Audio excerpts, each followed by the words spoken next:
Damos comienzo a la primera de las mesas de la jornada de hoy, Claves de nuestro tiempo, dirigida por el profesor Florentino Portero, y saludamos a los dos primeros invitados de cada una de las dos mesas.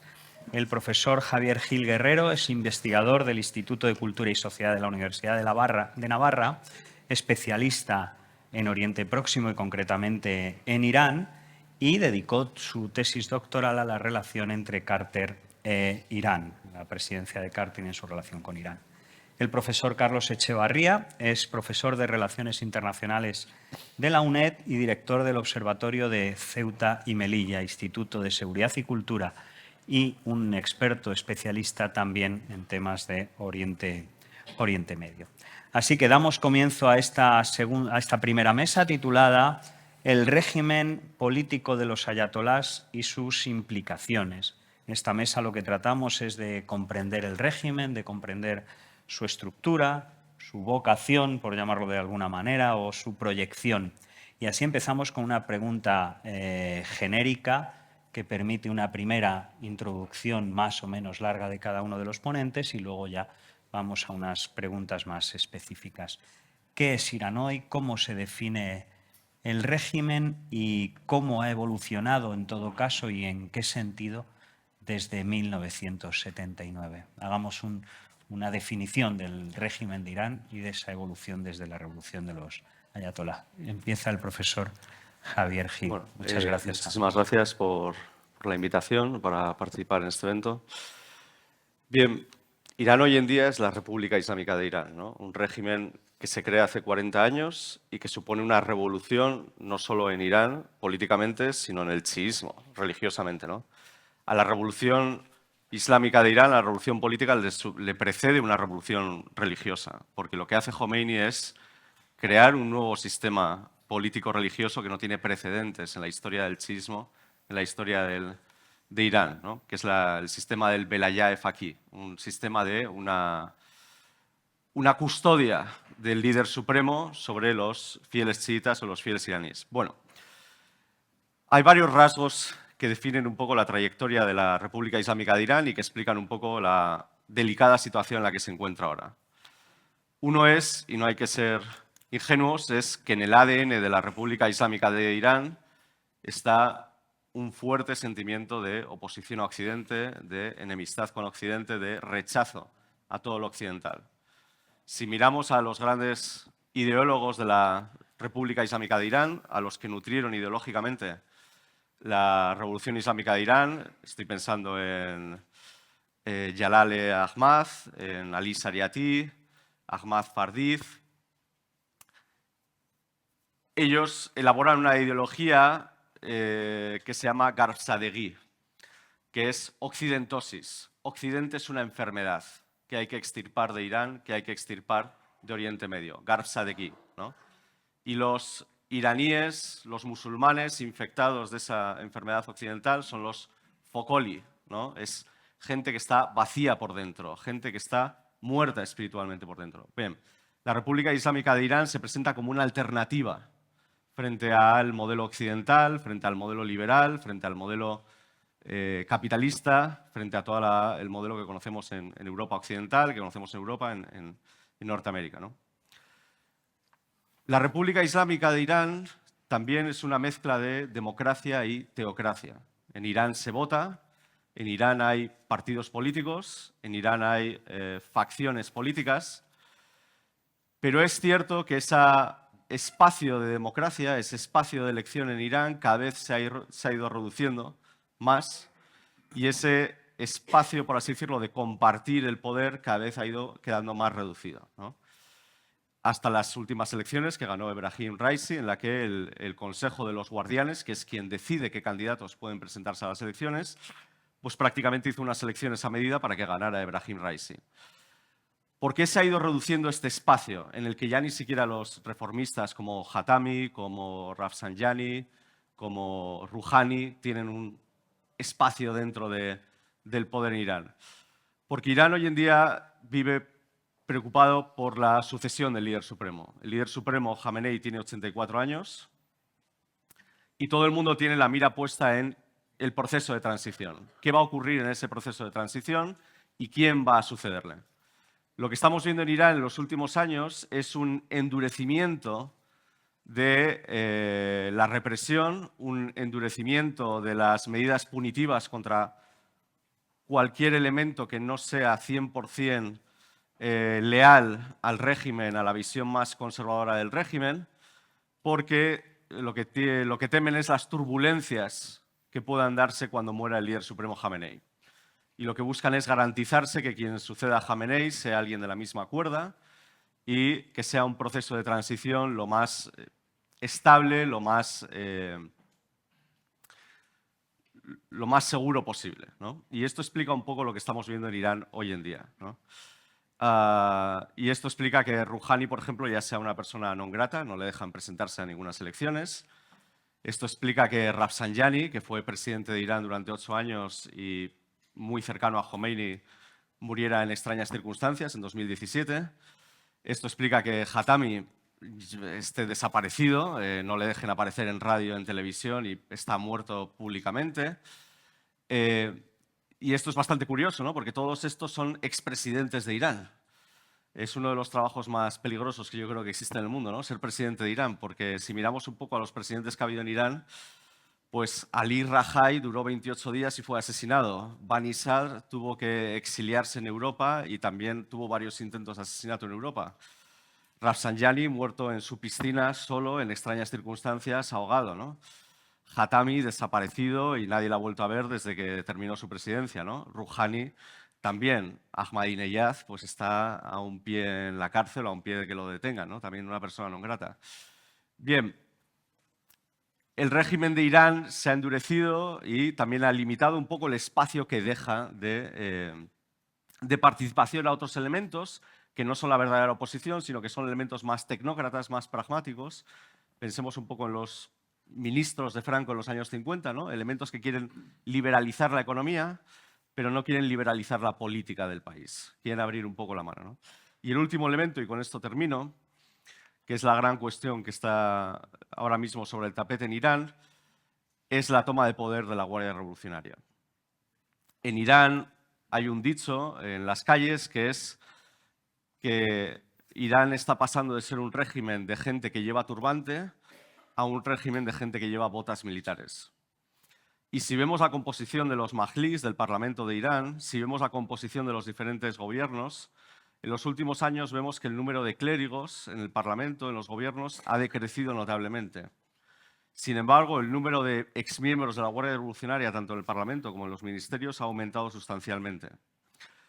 Y esta es una de las grandes incógnitas. ¿Se encamina Irán hacia una dictadura militar? ¿La Guardia Pretoriana de la Revolución, que es la Guardia Revolucionaria, va a convertirse en los que manejen los hilos del próximo líder supremo, del próximo gobierno, y se va a hacer de facto lo que ya, por así decirlo, ocurre entre bambalinas? Muy bien, pues muchísimas gracias, Javier, por tu exposición. Profesor Echevarría, esos rasgos distintivos de Irán, esa evolución en los últimos años o después de la revolución, algunos rasgos característicos para luego poder entablar un coloquio más fluido. Muy bien, pues muchas gracias. En primer lugar, agradecer a FAES y al Instituto Atlántico de Gobierno, presidente Tino, el privilegio que supone para mí el participar en esta reflexión colectiva. Voy a tratar de aportar todo lo posible. Había preparado una elaboración clásica de guión, pero el hilo conductor ha sido muy bien marcado por mi compañero y algunos aspectos que me gustaría añadir. Lo primero que habría que considerar es que la revolución, que acaba siendo o calificada de islámica, fue una revolución plural. Es decir, hubo muchos actores que se esforzaron por acabar con el régimen del Shah Reza Pahlavi. Ahí estaban, por ejemplo, los comunistas del Tudeh, que era uno de los partidos comunistas más potentes de Oriente Medio, pero al final esa revolución fue secuestrada por los clérigos. Y es a lo que vamos, es lo que estamos analizando, porque es lo que cuenta en términos de trayectoria, de presente y de futuro. Y en ese sentido estamos hablando de algo que nos choca a los occidentales porque no es a lo que estamos habituados. Y a veces los occidentales hacemos esfuerzos para tratar de llevar nuestro discurso a un Estado que funciona de otra manera. Y ese es un enorme riesgo. En primer lugar, el poder, sabemos muy bien que es esa continuidad dinástica entre el ayatolá Khomeini, el ayatolá al-Jamenei y el que venga después. Esa es la preocupación mayor porque el poder está ahí. Luego hay unas figuras que son presidentes, efectivamente. Y con los presidentes es con los que habitualmente, sobre todo los occidentales, jugamos en términos de etiquetado.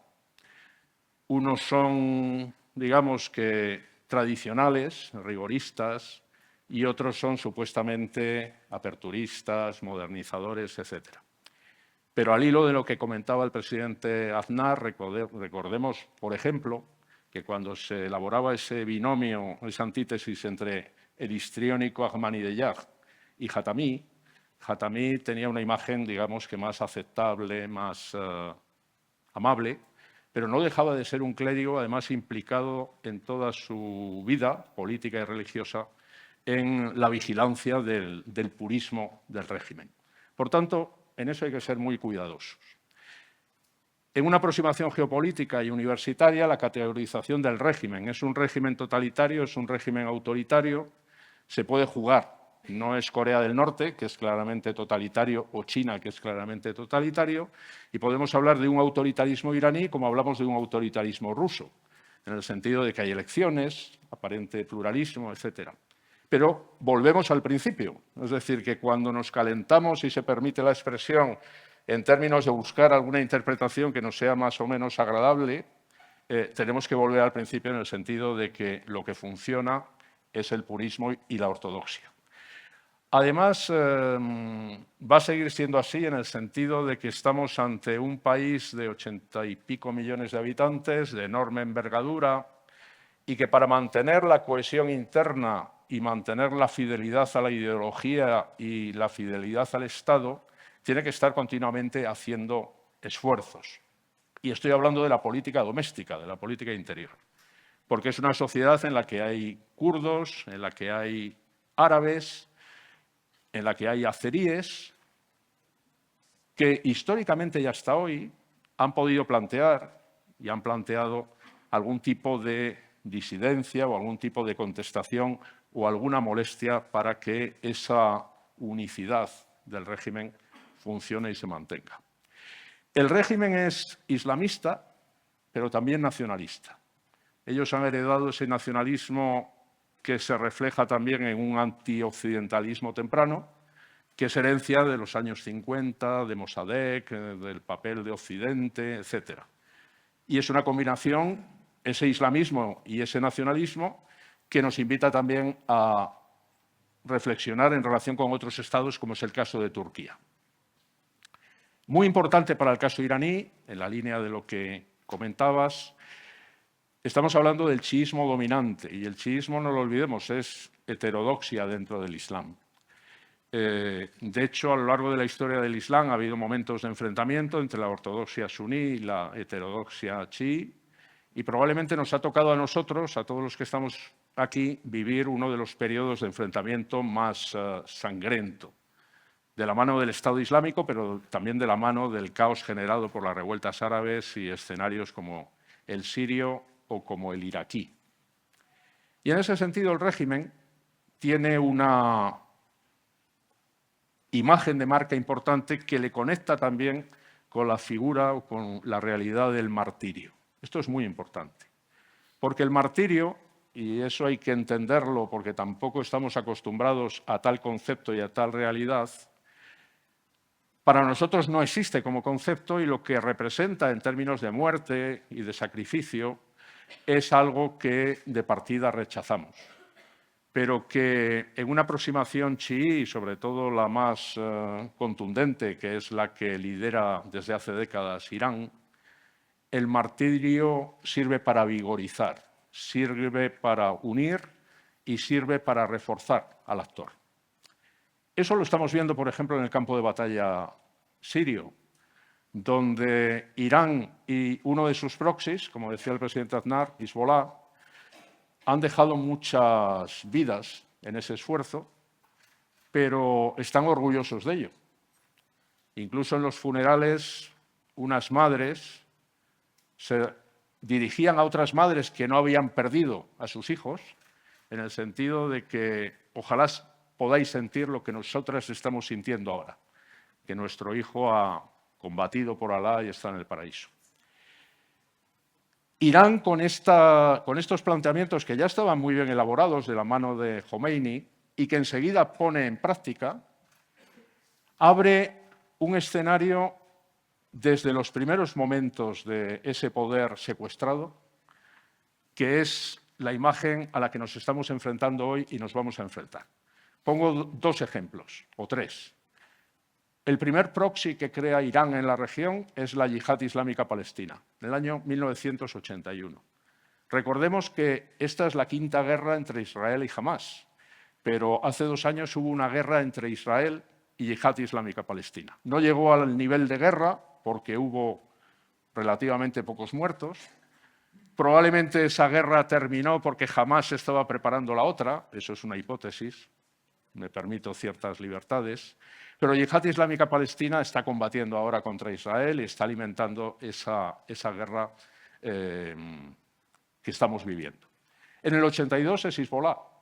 Hezbollah es otro proxy que no hace sino mejorar en términos de impacto y en términos de gestión de los campos de batalla.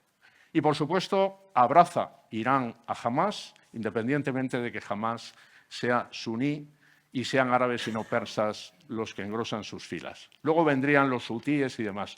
Pero para cerrar este comentario, que me estoy extendiendo demasiado, y volviendo a la idea de las elecciones, que efectivamente las hay en Irán, en las últimas generales, en las generales de 2021, efectivamente se produce lo que comentabas. Hay candidatos que se presentan que eran figuras salientes del Majlis, que creían que iban a seguir y que son sacrificadas en el marco de esa gestión que hace el régimen desde arriba, y los que entran efectivamente son figuras importantes en términos militares, es decir, en términos de uso de la fuerza en un combate que está en una fase ya muy avanzada y que Irán quiere llevar hasta sus últimas consecuencias. Entre ellos, por ejemplo, el padre del programa balístico iraní, que es una figura importante y que nos lleva efectivamente a pensar en los Pasdarán, y junto con los Pasdarán, o además de los Pasdarán, con las fuerzas al-Quds, es decir, con el general Qasem Soleimani, su sucesor, y con los basillíes, y con ello termino, que es un círculo concéntrico que pone en comunicación la élite militar con el resto de la población. Yo creo que... Pues muchas gracias, Anal. Muchas gracias a los dos porque realmente habéis captado el sentido de esta primera mesa de tratar de explicar el régimen por dentro sin caer en la tentación de mirar hacia afuera, que es lo que haremos al final de esta mesa para dejar un poco la pelota ya en el tejado de la que continúa.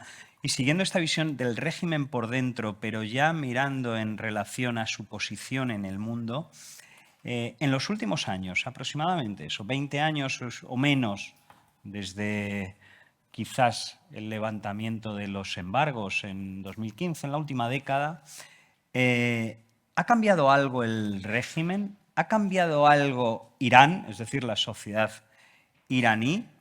¿Ha cambiado el mundo en relación con Irán o realmente no ha cambiado nada? Yo creo que la sociedad iraní ha cambiado muchísimo, sobre todo por un desencanto cada vez mayor con el régimen, ¿no? En Irán se está volviendo muy popular entre los jóvenes ver vídeos de cómo era Irán en la época del Shah, cómo era Irán en los años 70, cómo era Irán en los años 60, ¿no?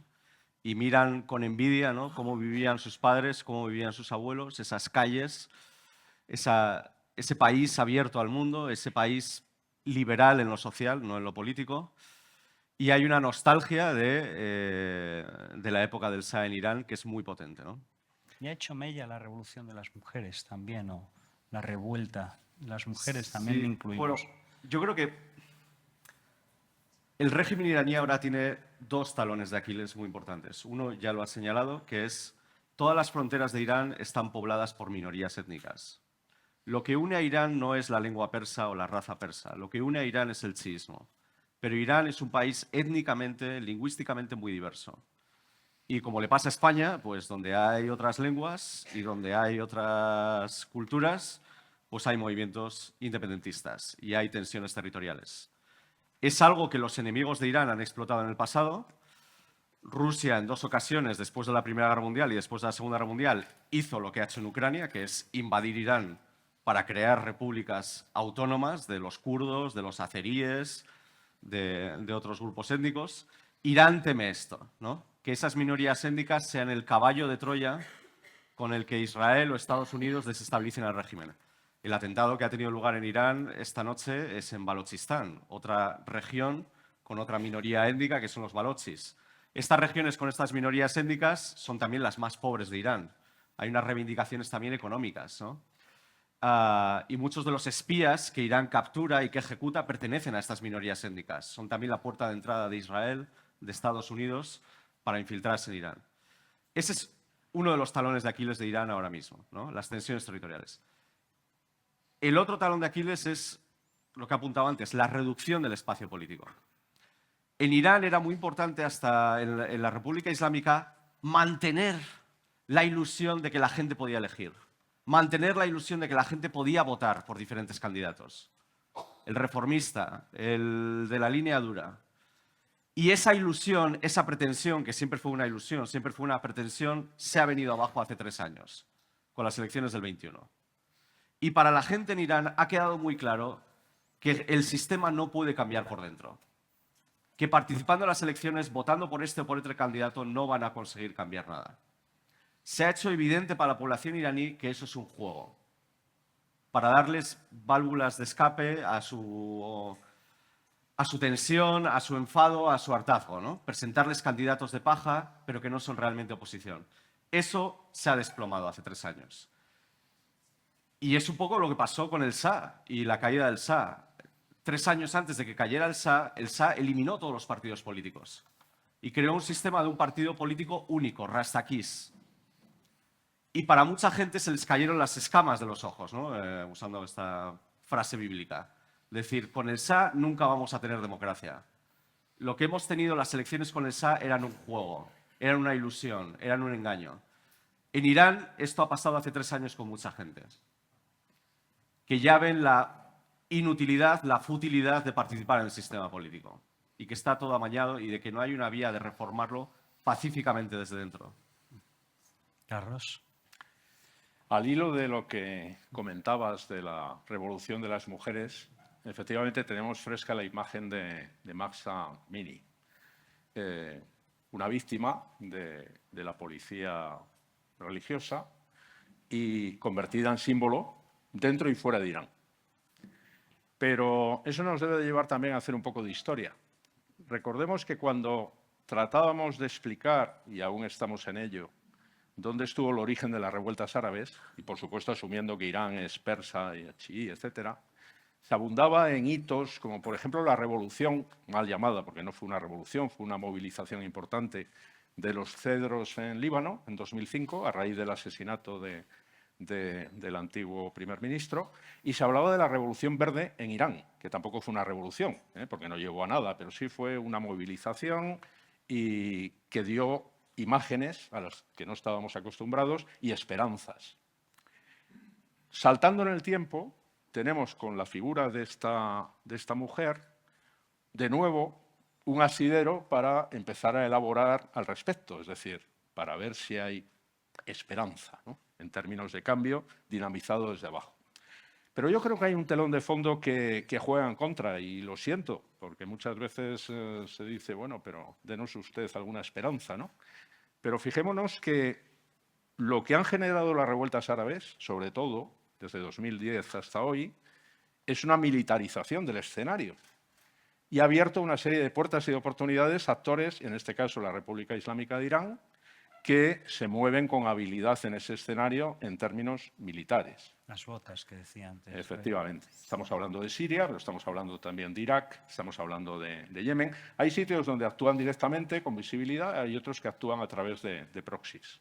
Y eso nos lleva de nuevo a la idea del martirio y a la idea de cómo hay que seguir funcionando como Estado. Históricamente, Irán, bajo los distintos presidentes, fueran mal llamados reformistas o siempre han tenido pendularmente que ocuparse del problema kurdo, porque en realidad del problema kurdo se han tenido y se siguen teniendo que ocupar los 4 países que tienen esa, que es la mayor minoría sin Estado que hay en el mundo: Turquía, Siria, Irak e Irán. Y, por supuesto, para mantener la cohesión nacional, estamos hablando del territorio, de la soberanía, y, por supuesto, estamos hablando también del régimen y del rigorismo de ese régimen o de la doctrina de ese régimen. Hay que moverse con contundencia, con organización, con liderazgo. Y eso, obviamente, está militarizando el espacio público y se está reflejando, como no podía ser de otra manera, en las elecciones, es decir, que es esa página cargada de esperanza para muchos, pero en el día después de las elecciones, que es el cerrar filas. Y resumiendo de todo lo que he apuntado, esos hitos que son la Revolución Verde en Irán, 2009, la causa de la mujer kurda muerta, y el telón de fondo de Líbano, que no deja de ser para Irán un escenario que es propio. Recordemos que la Revolución de los Cedros llevó, entre otras cosas, a que Siria tuviera que evacuar sus fuerzas, pero dejó a sus proxies. Y, por supuesto, con las revueltas árabes y con la guerra en Siria, Líbano vuelve a estar, digamos, que bajo el manto protector de Irán y de sus proxies. Entonces, es un círculo cerrado, alimentado lamentablemente por ese escenario de violencia creciente, por esas causas instrumentalizadas por Irán, y que, aunque me adelanto probablemente a la siguiente pregunta, esa ilusión que se genera cuando un actor ajeno a nosotros, que es China, consigue el año pasado acercar a Arabia Saudí e Irán, pues que es una filigrana diplomática que tampoco tiene por qué tener demasiadas consecuencias para lo que a nosotros nos importa, esa también es una dinámica que está en entredicho ahora mismo. Estamos, por tanto, en una fase apropiada y propicia para los que marcan un liderazgo firme, militarizado, si queremos decirlo así, y rigorista en términos de islamismo nacionalista. Entonces, para los dos, y quizás brevemente, la heterodoxia, sí, no tiene que ser confundida con un proceso de secularización de la sociedad. No existe proceso de secularización estrictamente hablando. Bueno, yo creo que para empezar, desde el punto de vista chií, ellos son los ortodoxos, quiero decir. Sí, Llamarles heterodoxos sí, es pero adoptar bueno, un punto de vista sí. sunita, ¿no? Quiero decir, esos son juicios de valor que no creo que...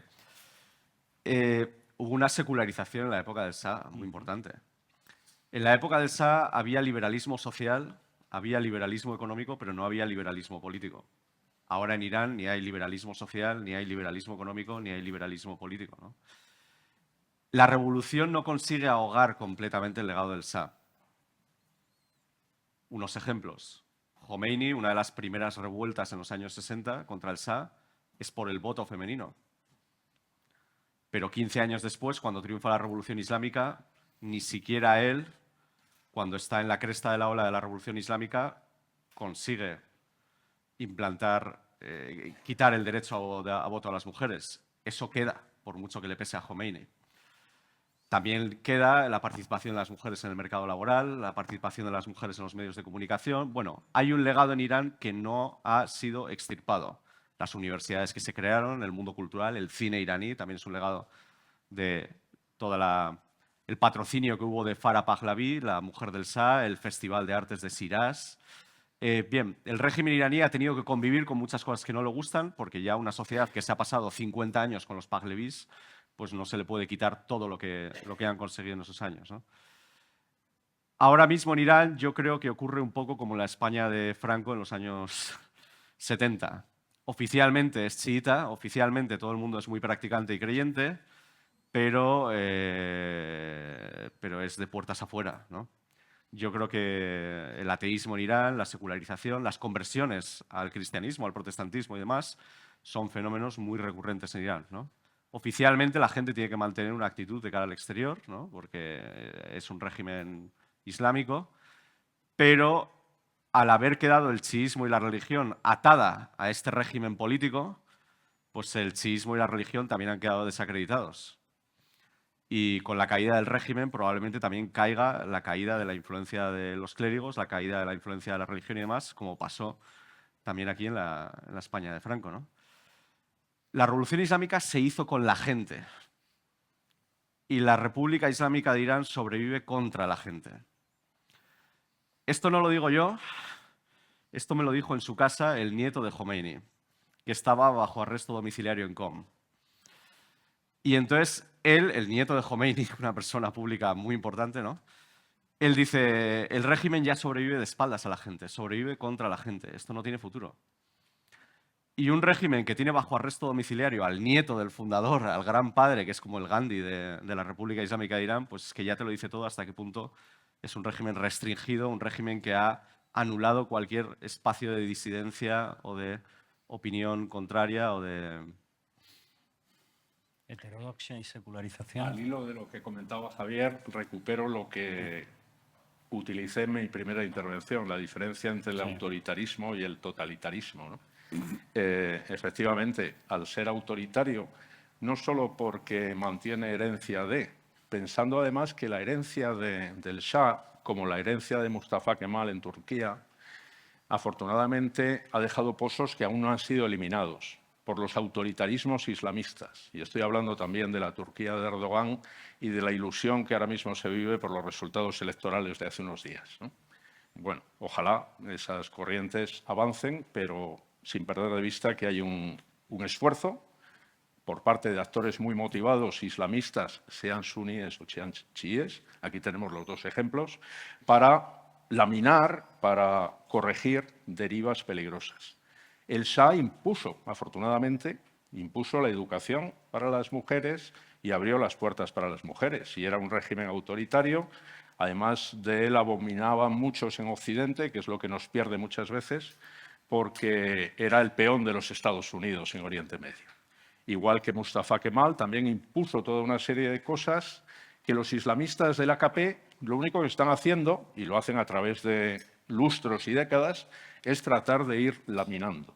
¿En Irán conseguirán laminar esas inercias y esas dinámicas? Esperemos que no, pero tengamos claro qué es lo que van a intentar hacer.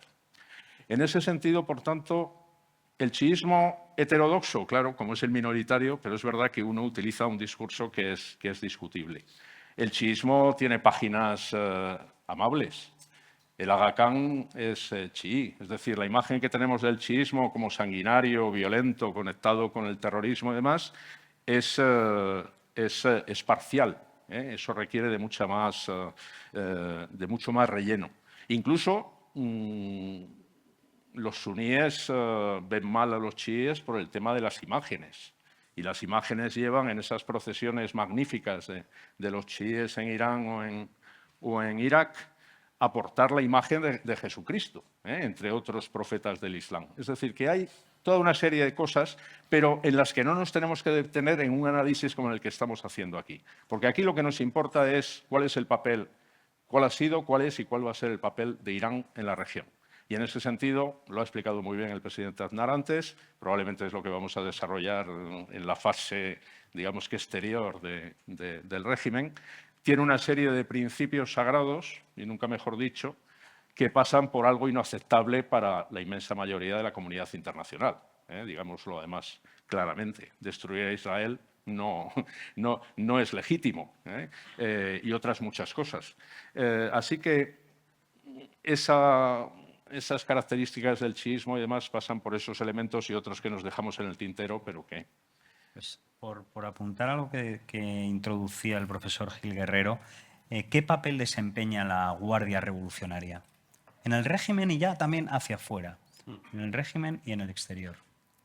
Cuando triunfa la Revolución Islámica en el 79 y luego al año siguiente empieza la guerra contra el Irak de Saddam Hussein, una guerra brutal que causará 1 millón de muertos, 8 años de guerra, Khomeini no se fía de las Fuerzas Armadas de Irán, porque las Fuerzas Armadas de Irán habían sido leales al Shah, eran producto de los años del Shah de Persia, de la monarquía de los Pahlaví. Entonces Khomeini lo que hace es crear unas Fuerzas Armadas paralelas, ideológicas, que es donde va verdaderamente la inversión en defensa, ¿no? Irán en este sentido es un país muy extraño porque tiene 2 Fuerzas Armadas paralelas. Tiene el Artés, que son las Fuerzas Armadas oficiales heredadas del Shah, pero que apenas tienen inversión, no tienen ningún prestigio, y luego tienen la Guardia Revolucionaria. La Guardia Revolucionaria ahí tiene un componente ideológico muy potente, ¿no? Porque la Guardia Revolucionaria no está para defender el país, está para defender el régimen. Es la Guardia Pretoriana del régimen, de la República Islámica. Su objetivo no es defender las fronteras de Irán, la integridad territorial de Irán o los intereses de Irán. Es asegurarse la pervivencia de la ideología de la Revolución Islámica. Una ideología en la que ya la mayoría de la gente no cree. Son eslóganes vacíos. Es como seguir repitiendo hoy en día en España los eslóganes de Falange o los eslóganes de la España de los años 30. Ya no resuenan, ¿no? Y como pasó un poco en la Roma de los emperadores, pues la Guardia Pretoriana al final acaba eligiendo al emperador y acaba decidiendo lo que pasa en palacio, ¿no? Y la historia de Irán en estos últimos 40 años es una historia de una toma de poder gradual de esta Guardia Revolucionaria. Se han convertido en un Estado dentro del Estado, un poco como el ejército en Pakistán o el ejército en Egipto. Porque la Guardia Revolucionaria no es solo son las Fuerzas Armadas, controlan una gran parte de la economía. No se sabe con certitud, pero se estima que controlan entre el 30 y el 40% de la economía iraní. Empresas que, si uno rastrea quiénes están realmente con el control de esas empresas, al final es la Guardia Revolucionaria, ¿no? La Guardia Revolucionaria también es una forma de hacer carrera en Irán, ¿no? Ellos se ayudan entre ellos, los exmiembros de la Guardia Revolucionaria, uno tiene un pedigrí si ha estado ahí, son conexiones que te permiten entrar en esta empresa, te permiten entrar en este ministerio. Han ido, por así decirlo, colonizando la esfera económica y la esfera política del país. Y todo esto con la permisividad de Jamenei, trabajando en tándem con Jamenei, ¿no? Y ahora lo último que le queda a la Guardia Revolucionaria para asegurarse de que toda esta obra culmine es que el sucesor de Jamenei sea alguien de su cuerda.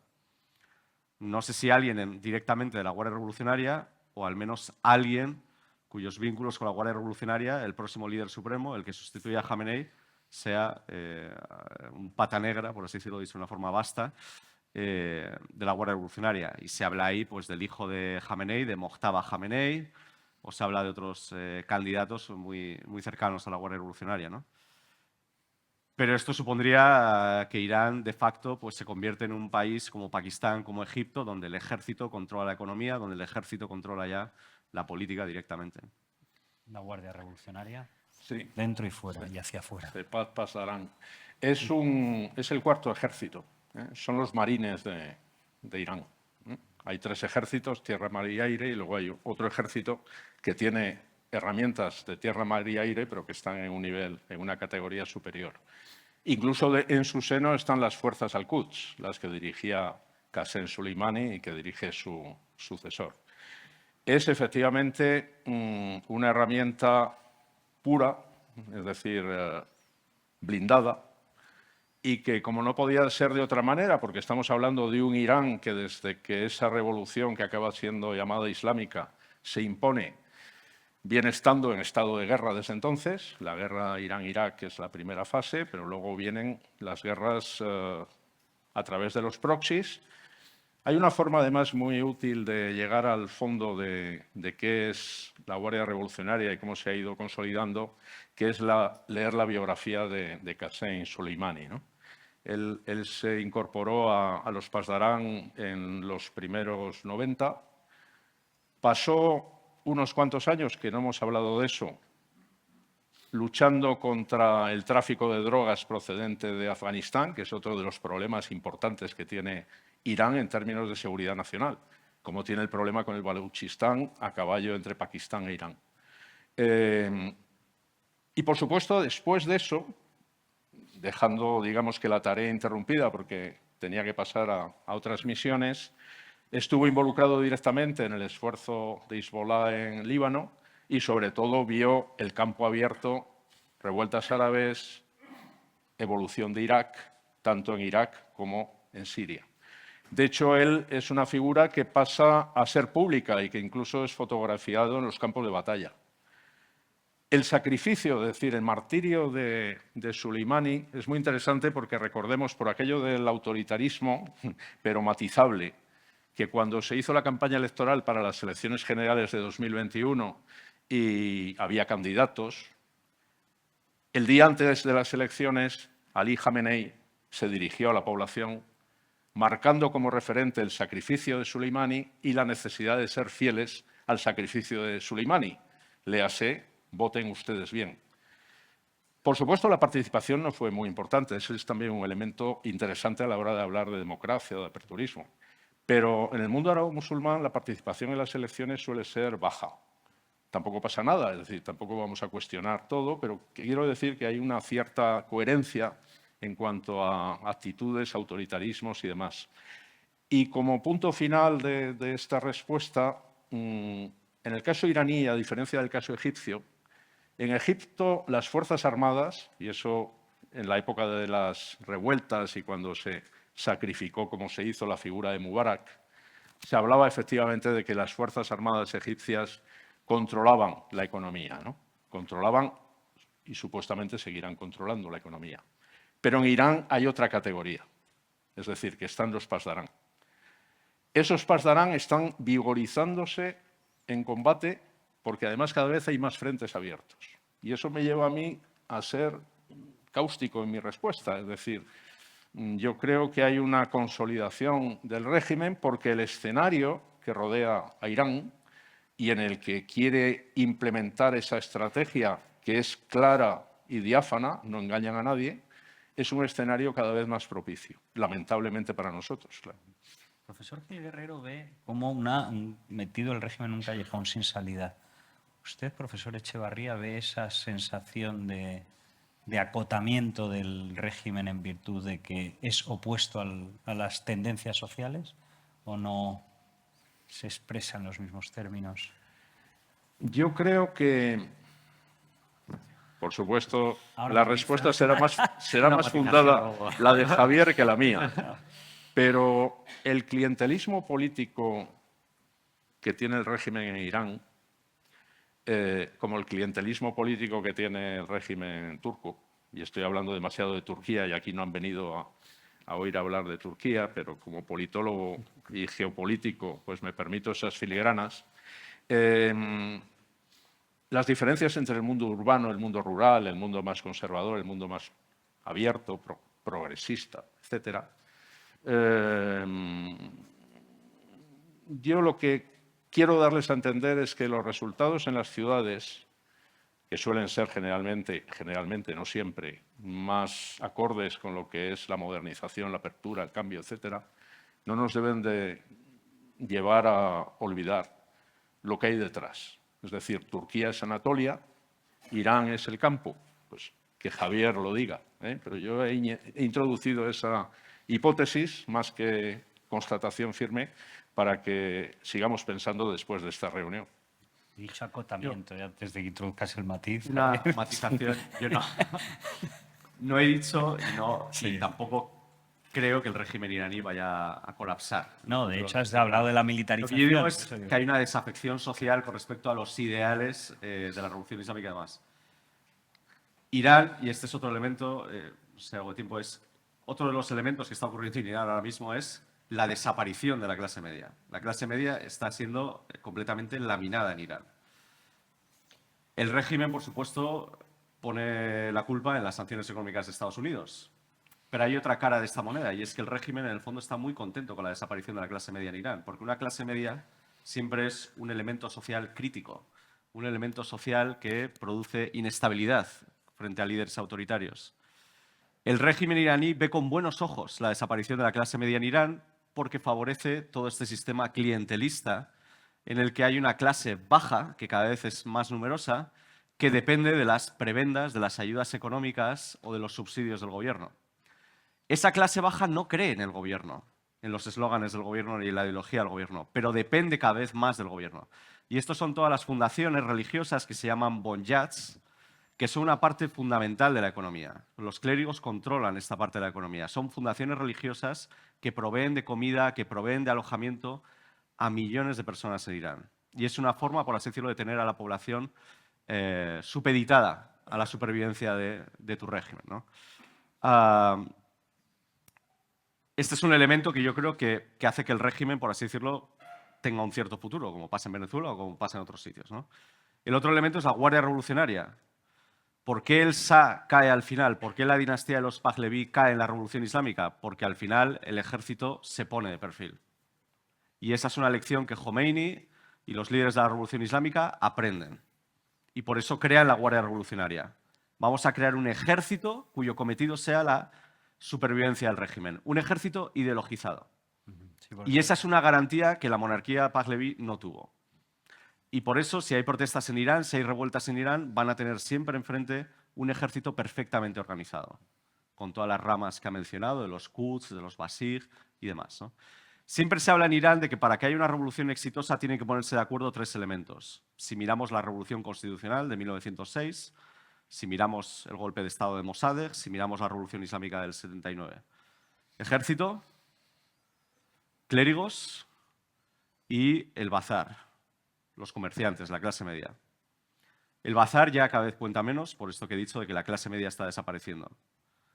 Clérigos y ejércitos son dos pilares fundamentales del régimen y no fallan, no se están resquebrajando, ¿no?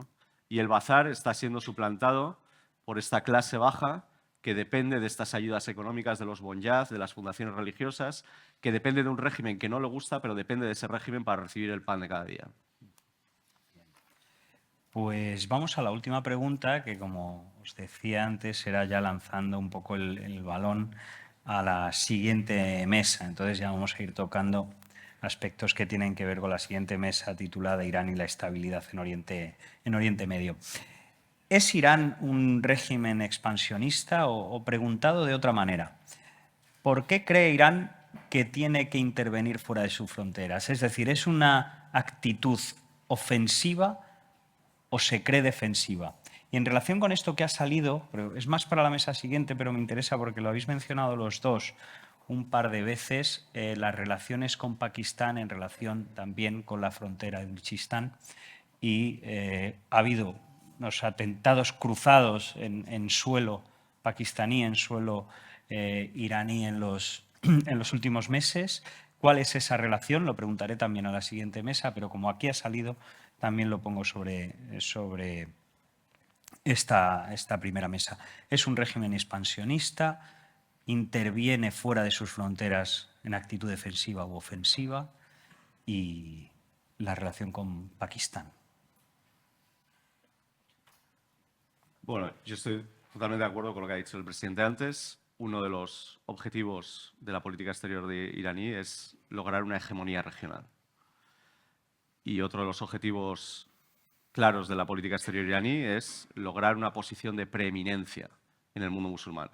Y estos dos objetivos, evidentemente, chocan directamente con otro país que tiene esas dos mismas pretensiones, que es Arabia Saudita. El otro país es Turquía también, que es otro elemento de este triángulo por la hegemonía regional. Cuando hablo de cuando he estado en Irán con amigos que tengo en el Ministerio de Asuntos Exteriores y demás, y les planteo estas cuestiones, ellos dicen, el pasado es destino. ¿Y a qué se refieren con eso? Ellos dicen, bueno, es que nosotros venimos de Ciro el Grande, de los aqueménidas, venimos de los safávidas, venimos también del Shah de Persia. Irán siempre ha sido un imperio. Irán siempre ha sido una piedra angular en Oriente Medio. Irán siempre ha sido un centro de gravedad en Oriente Medio. Y por mucho que cambien las dinastías, por mucho que ahora haya una república islámica, antes había una monarquía, antes había un rey, otro rey, esa es una línea de continuidad que no va a cambiar en Irán. Un poco como la Unión Soviética y la Rusia de los zares. Puede haber ahora un régimen comunista, antes había una monarquía muy cercana a la Iglesia Ortodoxa, pero la política exterior es la misma. Controlar Europa del Este, subyugar Europa del Este, establecer una hegemonía sobre Asia Central, eso no cambia.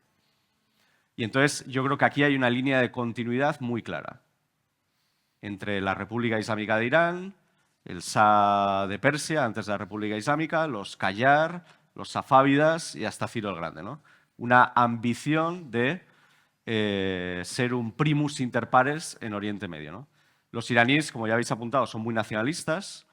A Irán en la época de la Ilustración se le llamaba la Francia de Oriente Medio. Ellos están orgullosos de su cultura y de su tradición. Ellos ven despectivamente a los árabes y especialmente a las monarquías árabes del Golfo, que ellos dicen que no son más que gasolineras con mucho dinero, pero que carecen de una cultura como la que tiene Irán. Y Irán, pues en ese sentido, yo creo que hay una continuidad histórica que no va a cambiar, ¿no?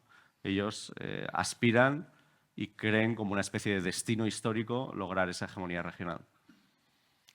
Sí, efectivamente, Irán como heredero de Persia y como banderín o estandarte del chiismo, no tiene el lastre que tiene el islamismo radical suní, que establece una fractura entre la yahiliyya, todo lo anterior despreciable, y la revelación del Islam y a partir de ahí el resto, ¿no? Los iraníes pueden perfectamente, sin complejo alguno, asumir ese pasado glorioso. Y en ese sentido, defensivo, pues algo hay de eso. Bueno, en todo nacionalismo. El nacionalismo iraní está muy alimentado de antioccidentalismo. Es decir, Estados Unidos es desde el primer día en su nomenclatura el gran Satán y junto con Israel el enemigo a batir. ¿Ahí hay una percepción en términos defensivos? Sí, incluso se pueden erigir en los defensores del Islam, de la tercera ciudad santa del Islam, Al-Quds, de los palestinos, etcétera, de todas las causas. Ellos además hacen una simbiosis entre lo que es un lenguaje islamista unido a un lenguaje nacionalista. Y en eso son unos artistas. Pero claro, dicho esto, pasa lo de siempre. Cada uno tiene sus percepciones, pero hasta que chocan con los vecinos.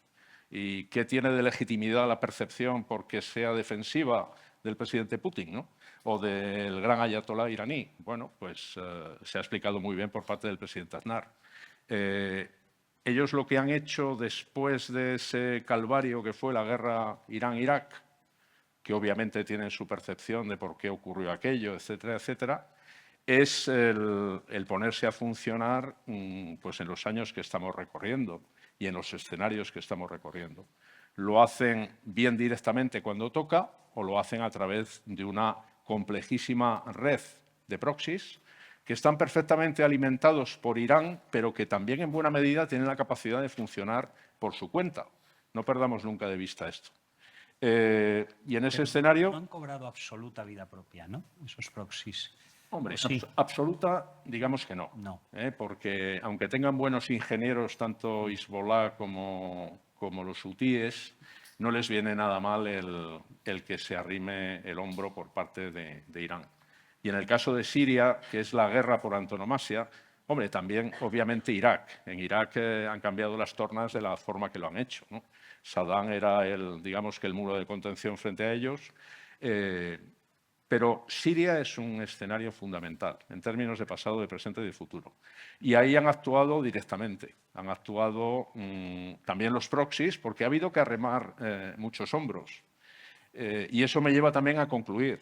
El escenario, insisto, no es nada halagüeño en la medida en que se están encadenando una serie de conflictos que no se cierran, los generados por las revueltas árabes, y no perdamos de vista que estamos en la quinta guerra entre Israel y Hamás, y que a diferencia de las 4 guerras convencionales que libró Israel desde el 48 hasta el 73, en las que venció, en estas guerras, al menos hasta ahora, no ha conseguido la victoria.